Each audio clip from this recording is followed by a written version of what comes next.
If you're addicted to scrolling on your phone, you might want to keep watching this video. We colonized the entire earth. There was no other place for the businesses and capitalism to expand into, and then they realized human attention. According to a survey, the average smartphone user scrolls the equivalent of 78 miles a year. We're just starting to see these changes, and we know they're connected to behavioral changes. Depression, to depression, anxiety, anxiety, and loneliness. loneliness, and insomnia. Addicted smartphone users' brains were so colorful, so active, it made them less attentive and more easily distracted. What's now informally called Brain rot. They are now trying to colonize every minute of your life. That is what these people are trying to do. the dangers are hiding in there. And I'm concerned that social media is an important driver of that youth mental health crisis.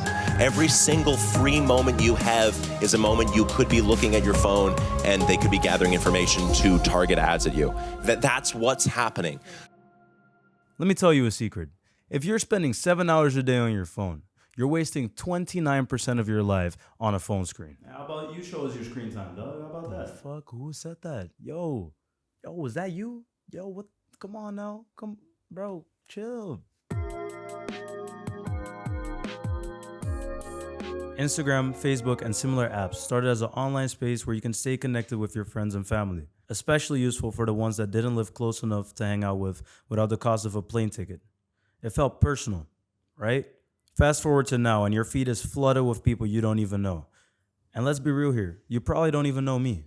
Cat videos, dog filters, and embarrassing childhood videos of your friends on their parents' pages. Now replaced with TikToks, Reels, Shorts, and brain rot. Low effort, low quality, 16:9 vertical content, made optimized for human attention. You won't ever have to be bored again. It's perfect for personalized advertisements. But if it's perfect for you, well, that might be a different story. I could sit here and quote a bunch of medical studies showing the effects of social media algorithms on your mental health, but a simple Google search will basically summarize most of them. Shit's bad for your brain. Since I basically grew up with these algorithms, I think I have a pretty good take on its mental health effects.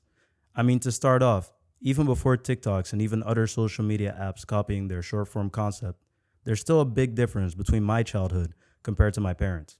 For example, our childhood memories. Mine are studio photo shoots, mostly taken by my dad with a Canon DSLR camera. Some with some small imperfections removed in Photoshop, now sitting somewhere on a 1 terabyte drive collecting dust in some storage room, except for the ones my parents decided to share on their Facebook page at the time. Now, compare this to my parents' childhood memories. Usually they'd just be stories they'd tell me without actual visuals to complement them.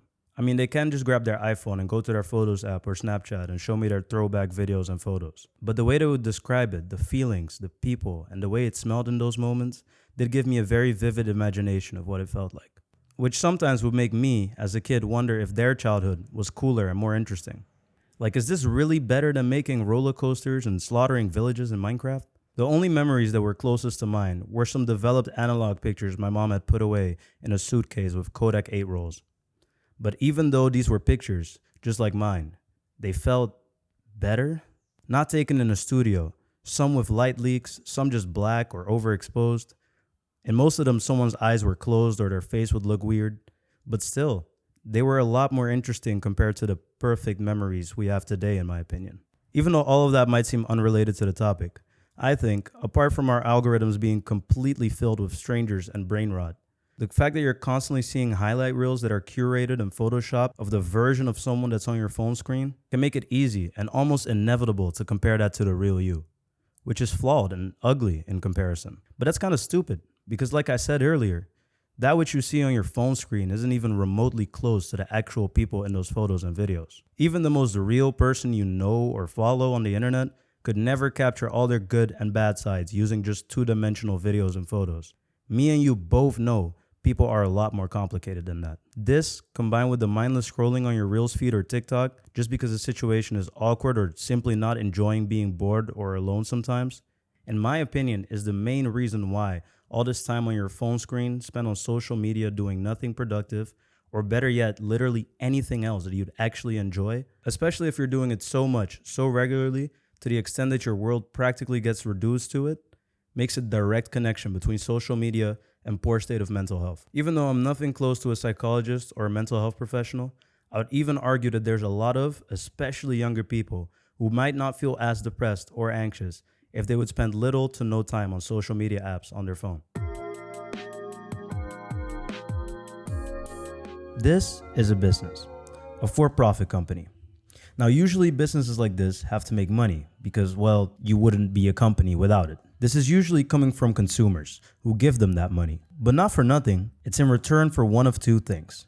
1, a service, or 2, a product. Let's take a grocery store, Netflix, and a tech store as an example. In a grocery store, you walk in with some money, you pick and choose some food items, toilet paper, plastic cups, and at the register, you give them some of that money you brought and you get to take these items home. They sell a product. For 15 of your hard-earned dollars every month, you could also get a Netflix subscription and watch a lot of series and movies as much as you want. Netflix sells a service. Make that $1,000 and you could get yourself an iPhone in an Apple store. Apple sells a product. Meta, the parent company that owns Instagram, Facebook, Messenger, and WhatsApp, is also a company who makes almost all of their money from these apps. But unlike Netflix, these Meta apps are completely free, unless you bought a blue check, which most people don't.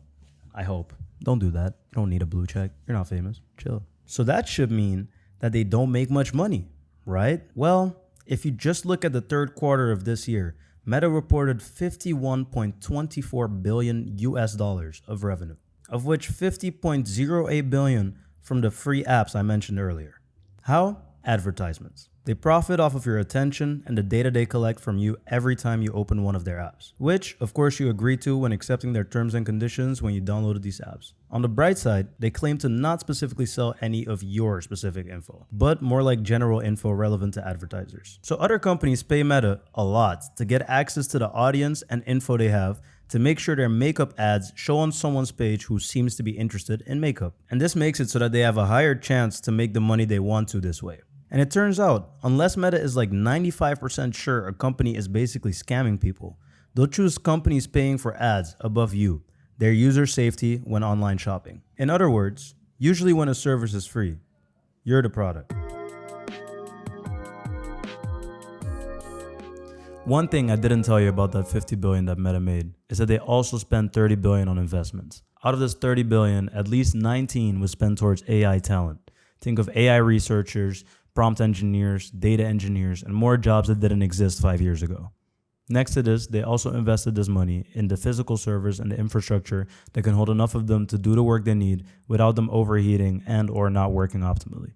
Now, if all those words sound like gibberish to you, to simplify, it's going to get worse. It's going to get worse in the sense that all the data they collect from you and the personalization of your feed is going to be faster and easier for them to do. The AI and extra workers in that field will be a lot better at getting faster feedback loops to find out what you do and don't like. From this point on, I'll try to leave the stats and percentages out of it. But think of any time you thought it was crazy how you were just thinking about getting a certain product or showing interest in a new hobby you've only recently been interested in, and boom, there's an ad for it on your brain rot feed. If whatever's happening now is already scary to you, I would hate to break to you that it's going to get a lot worse. Now, my main goal with this video is not to scare you, but it's simply the truth.